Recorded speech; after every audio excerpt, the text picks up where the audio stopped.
All right, so I've got some good news and I have some bad news. The good news is that if you speak this prayer for 30 seconds every day, you will be amazed at what comes into your life in just 30 days. But the bad news is that if you don't follow these steps exactly, or you don't do this at all, you're going to continue to attract the opposite of what you pray about. You're going to continue to pray and then get what you don't want. So if you're ready to be amazed, get ready for this video.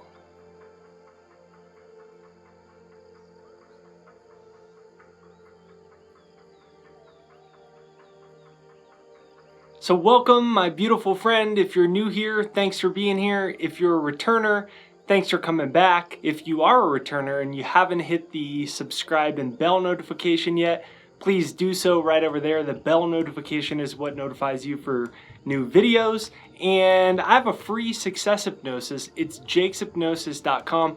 It's my free success hypnosis to reprogram your subconscious mind. It's pinned to the comments and in the description right there down below. About 1.3 million people from all over the world have used it. And every day I get these awesome stories of people that listen to it for a couple minutes and they attract more money, get a new job, meet their soulmate. And so it's free. All I ask is that you share your awesome success story with me. So this prayer technique comes from Neville Goddard. And he said, when you pray, enter into your closet. And when you have shut your door, pray to your Father, which is in secret, and your Father, which is in secret, shall reward you openly. So what the heck does he mean by enter your closet? He's not talking about putting your blue jeans on. He's referring to renouncing the evidence of your five senses. Enter the kingdom of heaven. Enter your closet. Renounce the limitations of your outer circumstances, the limitations which are controlling your thoughts from your five senses. And once you shut that door, then you've entered the feeling of your prayer having already been materialized. And that's when the universe answers your prayers.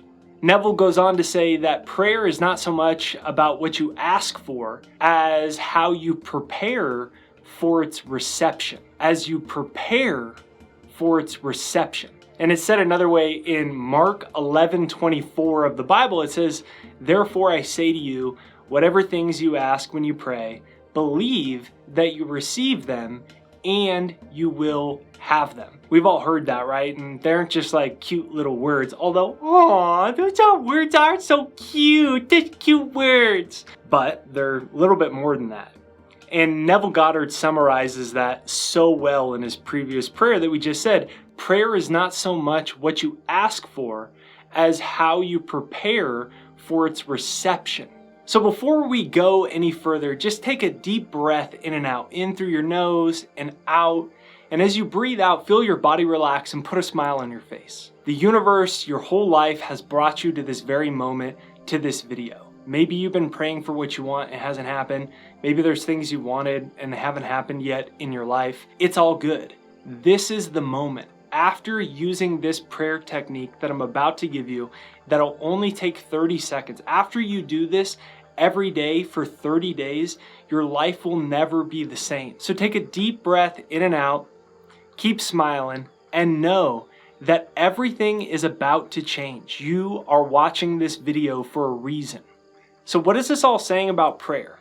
It's not what you ask for.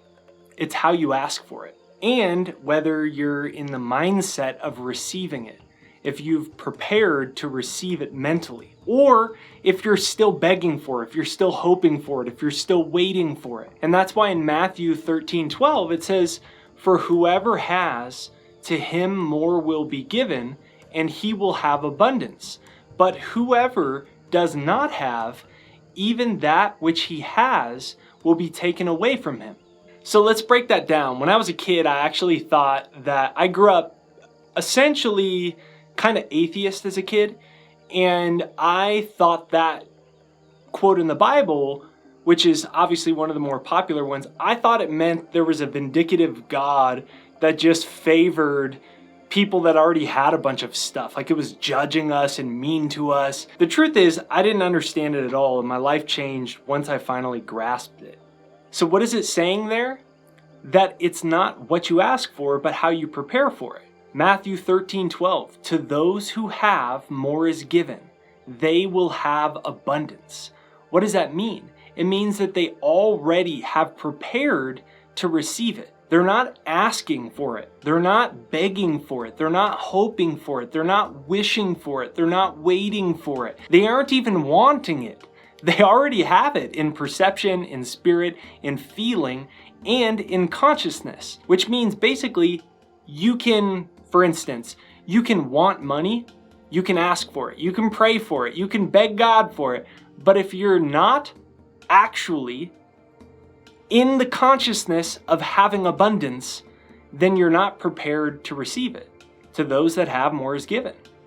But to those that do not have, even that which they have will be taken away. And if you're with me on that, smash the like button. That's what I thought. I'm like, taken away from me? Man, God's mean. I didn't understand it at all. What it really means is if your perception and feelings are focused on lack, they're focused on poverty, they're focused on betrayal, they're focused on fear, then you can only attract more of that. But the truth is, it's not just Neville Goddard's teachings or biblical teachings. This is scientifically proven. And before I show you this, check out the proof of how this changed my life. Now, I wanted my YouTube to take off, and this is what you're looking at. I've showed this in some other videos, and I got to the point where it wasn't working so much. I was praying to God, like I was begging God. And look at how crappy my channel's doing. It's just sputting sideways, not doing anything. But look at how quickly it takes off. This is non-linear. This is a hockey stick growth.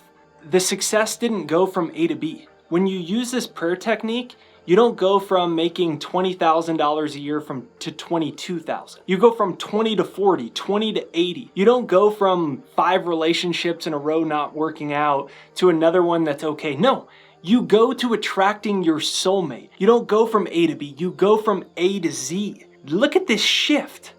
This shows the power of the observer effect. So it's not Neville Goddard, it's not just the Bible, it's science as well.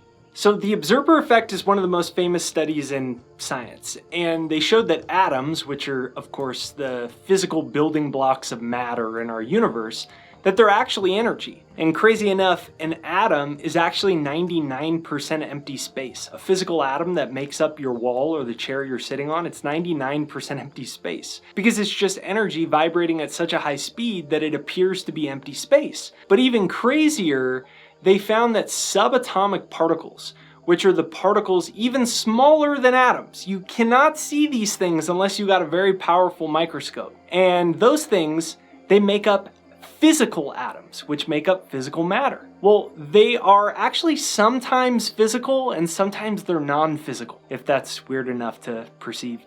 In scientific terms, it's called waves and particles. So a particle is just energy that has materialized into an atom and it's now localized in space and time. Big jargon. Localized just means that it's observable. It's really here in third dimensional space and time. So when a scientific expert looks under a really powerful high-tech microscope, they can see the atom. It's localized in space and time. That's called a particle. But here's where it gets mind-blowing, because these exact same atoms that you can see, they're localized in space and time. They are particles. Sometimes they're also invisible. Sometimes they're no longer observable. They now become waves of energy. So the exact same atoms that a scientist is looking at and can perceive as a particle, as real, sometimes those exact same ones become waves of energy that become invisible and quote-unquote unreal. So it's called the observer effect because they found that atoms can sometimes be particles and sometimes be waves of invisible energy, and whether that particle is physical or it's a invisible wave is based off of the consciousness observing it. So the consciousness of the scientist watching it that is observing it, that dictates whether it is a physical particle or an invisible wave. So it's called the observer effect because your observation of consciousness influences reality down to the subatomic level. So this is a good diagram here. Think about it like this. This is you and you're praying and you want money, you want your house, you want your soulmate, you want your health. So before the observation, before you've materialized your prayer and you're living from it, to those that have, more is given, you're preparing for the reception of it, it is just a wave. It's spread out over space and time. It's invisible. You can't see it. You go, my prayers aren't happening yet, see? And you use the evidence of your senses. But on the opposite side of the observer effect, at the same time, once you observe it, once you become one with it, to those that have, more is given, it becomes a particle, localized in space and time. So your prayer is scientific in that the basis of this prayer technique is the observer effect, and you can influence reality down to the basic subatomic level, which controls your bank account, which controls your love life, your health, your career. And this is where it gets exciting.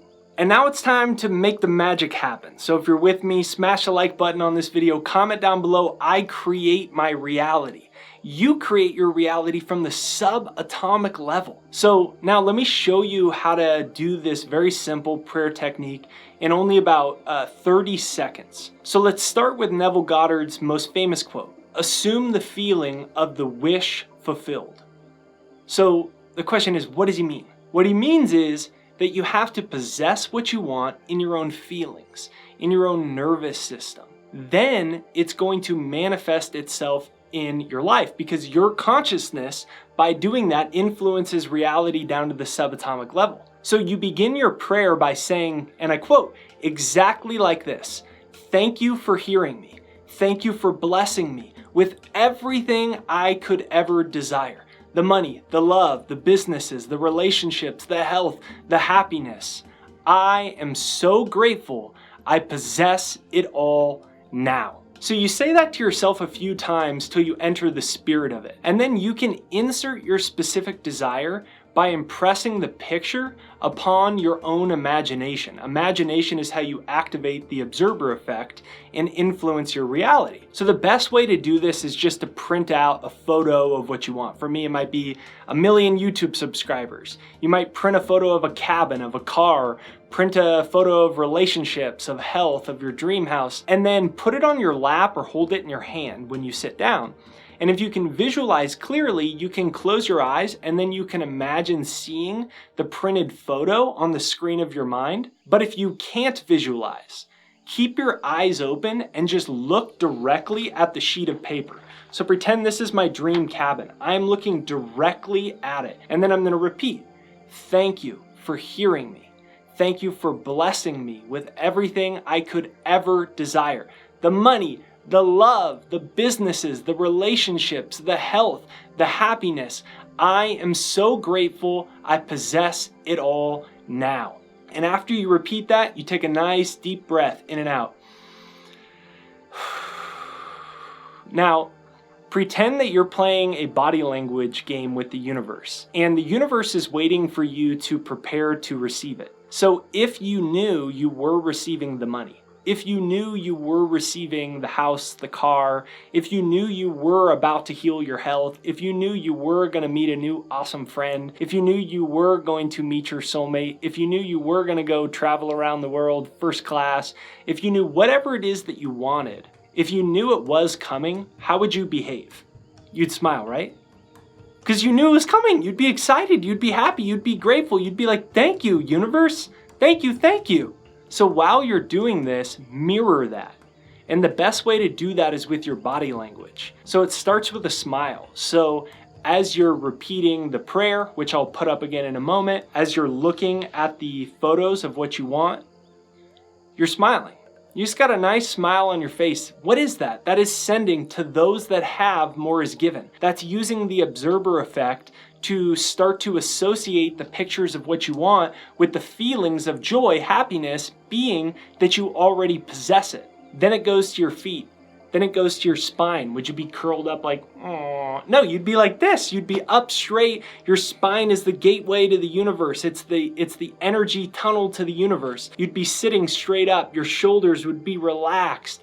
You'd be smiling. Your feet would be firm and planted on the ground. Your head would be high and you'd be feeling good. So I hope you're feeling pretty good right about now. And in case no one told you, I love you, you're powerful, you're strong, great things are on the way. Lift your head up, take a deep breath in and out. I believe in you. So I'm gonna put the words to this prayer pinned to the comments and in the description right there down below, so you can print them out, so you can copy and paste it, put it in your iPhone notes, and use this every day for the next 30 days.